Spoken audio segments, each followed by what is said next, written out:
ঢাকা জেলার সাভার পৌরসভার জাহাঙ্গীরনগর সোসাইটির পাশে জমি বিক্রি হবে। দেখতেই পাচ্ছেন সামনে জাহাঙ্গীরনগর সোসাইটির বিল্ডিং। এটির পাশেই ভরাট করা জমি বিক্রি হবে। এখানে বালু দিয়ে ভরাট করে দেওয়া হবে যতটুকু খালি আছে। মোট 26% জমি আছে।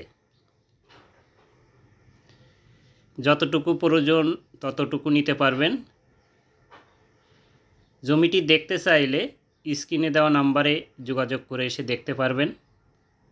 আসার আগে অবশ্যই ফোন দিয়ে আসবেন। 4 পর্চার জমি, সিএস থেকে বিএস পর্যন্ত মোট 4টি পর্চা আছে। কিছু অংশ ভরাট করা হয়েছে, বাকি অংশ ভরাট এখনও করা হয়নি, করা হবে। প্রতি শতাংশ জমির দাম 10 লক্ষ টাকা। আবারও বলছি, প্রতি শতাংশ জমির দাম 10 লক্ষ টাকা। যারা সোসাইটির কাছে জমি খুঁজতেছেন এই জমিটি দেখতে পারেন।